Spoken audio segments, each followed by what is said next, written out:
थोड़ा पीछे जाते जी हैं। जी एक्टिंग से आपका कोई ऐसा सच कोई एक्सपीरियंस नहीं था इससे पहले? कोई एक्सपीरियंस थोड़ा बहुत करियर शुरू किया कब, 2020 में, 19 में? I was working in advertising you were in I advertising. worked in advertising for 3 years. I graduated undergrad जब मैंने ख़त्म किया. I'm a very laid back person. बहुत ज़्यादा laid back हूँ मैं. तो मैं undergrad करके 1 साल वेलिया ही मार रहा था honestly, कुछ कर नहीं रहा था. तो एक लाहौर में बहुत लोग ये करते जी हैं। जी जी लाहौर का तो ये पेशा है. जी। तो और हम एक क्योंकि लाहौर से हम कह सकते हैं। बिल्कुल बिल्कुल जी। बिल्कुल.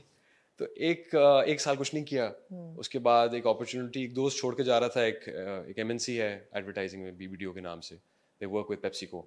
तो वहां पर मुझे अपॉर्चुनिटी मिल गई काम करने की. वो भी ऐसे ही बस प्लेट में मिल गई क्योंकि उनको ज़रूरी बंदा चाहिए था तो उन्होंने मुझे हायर कर लिया.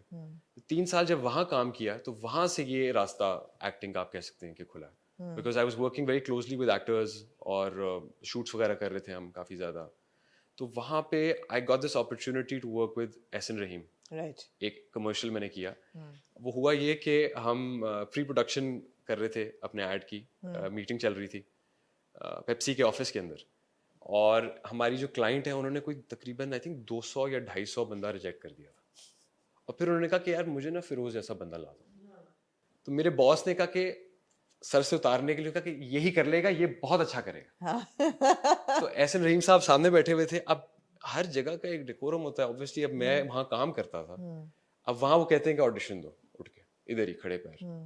अब क्लाइंट भी सामने है और मुझे बड़ा अजीब भी लगा कि यार ये अपने लेज खानते हुए ऐसे लगता है कि ऐसे एक्ट करो जैसे यूनिवर्सिटी के बच्चे हो और तालियां मारते हुए सबको ऐसे एक्ट करो. थोड़ा सा तो ऑब्वियसली झिझक आई मेरे अंदर पहले. बट हो गया किसी तरह हो गया. और उन्होंने कहा कि नहीं ये कर लेगा लड़का, ये कर लेगा. तो फनकारी थी आपके अंदर आई शुरू थिंक से? सो. थी। मैं असल में बचपन में बहुत नकलें उतारता रहा हूँ हाँ, तो फैमिली वो के तो अंदर. फिर अब आधा पेशा तो वहीं पे जी जी जी आपका फैमिली में सारी हमेशा एक्सपर्टीज तो वहां से आ जाती है जी जी फिर जी जी हाँ बिल्कुल। सेंटर ऑफ अटेंशन बना के ना फैमिली मुझे बीच में बिठा लेती थी और पूरी पूरी रात में फैमिली मेंबर्स की नकलें उतारता रहता था. You must not be a very popular person in the family. नहीं जिनकी उतारता था उनको नहीं पता था ना. अच्छा, उनको नहीं पता था वही। हाँ। क्लोज फैमिली के अंदर सिर्फ उतारा ठीक है था. ठीक जी है। ऐसे थे. लाइफ ऑफ द पार्टी फिर जी तो। जी. जी। तो फर्स्ट एड मुझे इस तरह मिल गया. कमर्शियल जब मैंने किया तो वहां पे जब कैमरा पहली बार फेस किया. बड़ी टेम्पटेशन हो रही है मुझे कि इंडस्ट्री के कुछ लोगों की नकलें उतरवाऊं, लेकिन फिर अरे नहीं नहीं नहीं नहीं, नहीं अभी करियर अभी करियर शुरू हुआ है शुरू तो हुआ है तो यहीं पे ऐसे पैक पहले हो आप खत्म जाएगा। करवा हाँ। देंगे. 10 साल बाद इंशाल्लाह जरूर. नहीं 10 से पहले कर पहले लेंगे. कर हाँ लेंगे। पहले कर लेंगे होपफुली. तो मैंने पहली बार कैमरा फेस किया. एक कमर्शियल किया एहसन रहीम के साथ. और उसके अंदर मैंने अपनी फनकारी ऐड कर दी थोड़ी सी जहाँ से मुझे एक्चुअली पता चला कि मैं एक्टिंग कर सकता हूँ. वो एक मोमेंट था उस ऐड के अंदर.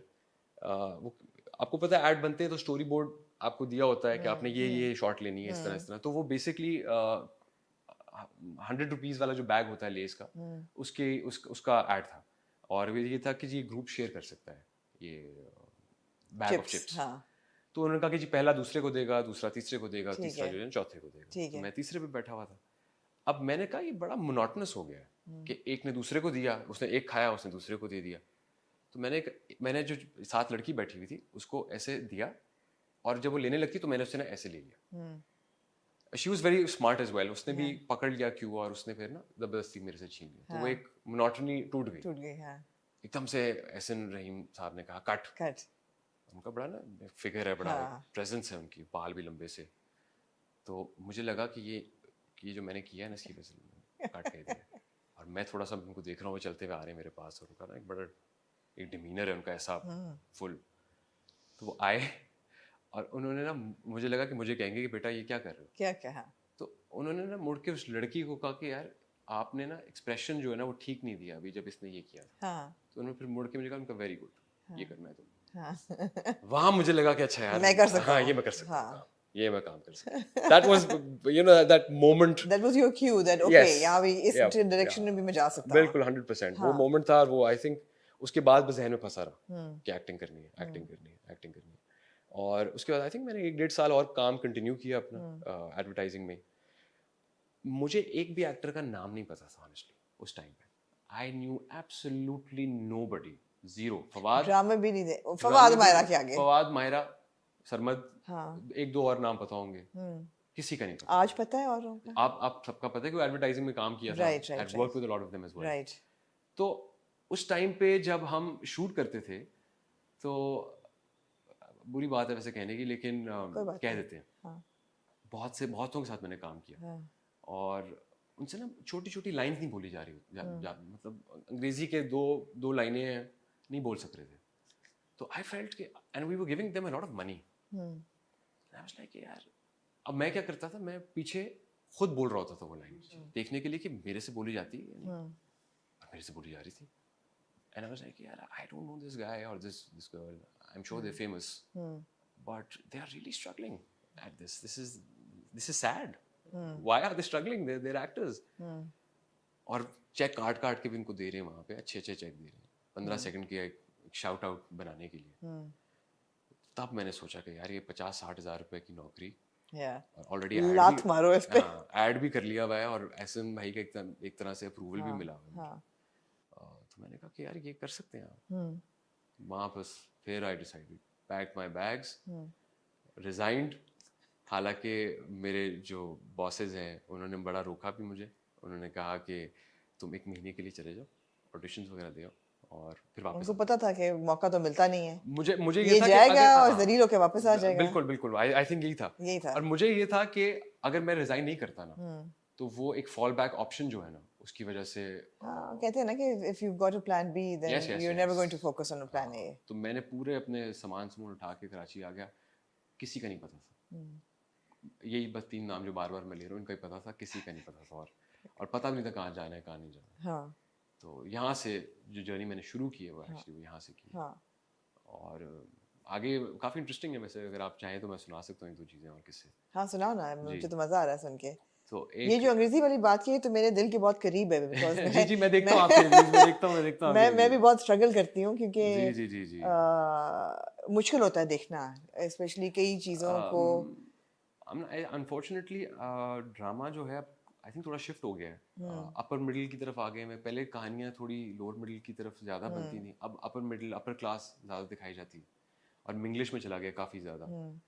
तो जब कुछ क्योंकि मेरी बहन लिटरेचर ग्रेजुएट है, तो वो मुझे याद है, बल्कि मैं आपको कहानी सुनाता हूँ बड़े मज़े की। पहले सोप के अंदर मैंने गलती से बोल दिया, एक लाइन मैंने बोली कि तुम कल ही रिज़ाइन दे रही हो, ऐसे ये लिखा हुआ था, मैंने बोल दिया ऐसे बगैर सोचे समझे मैंने बोल दिया। मैंने कहा तुम कल ही रिज़ाइन दे रही हो। तो मेरी बहन का मुझे फ़ोन आया रात को, ठीक है बोला है, उसने कहा कि तुम फवाद खान बनना चाहते हो या उसको भी बनना चाहते हो। नहीं बेटा तुम नहीं बन सकते। मैंने कहा किया क्या मैंने?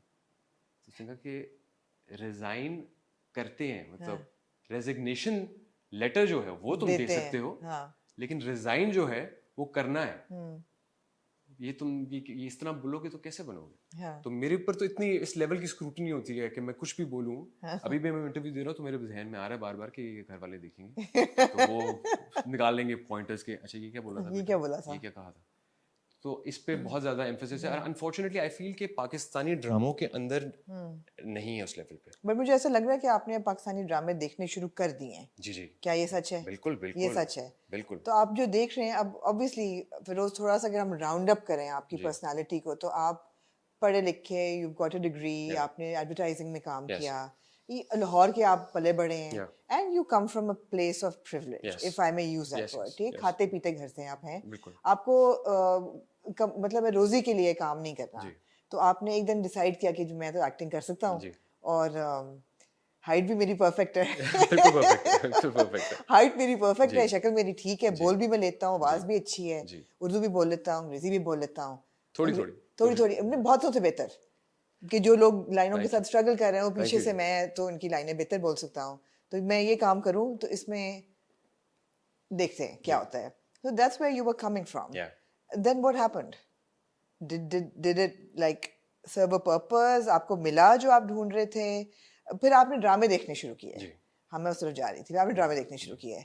जब आपने ड्रामे देख रहे, उससे पहले आपने नहीं देखे हुए थे। एक दो देखे हुए थे। तो you're what, like mid-20s, right? So when a mid-20s kid watches, who's coming from this background, watches a Pakistani drama. Well, I was mid-20s back then. Now I'm not. You're not mid-20s anymore. अगर मुझे लग रहा हो तो thank you so much. हाँ, मतलब है कि मैं तो I'm going by Google. अच्छा सही।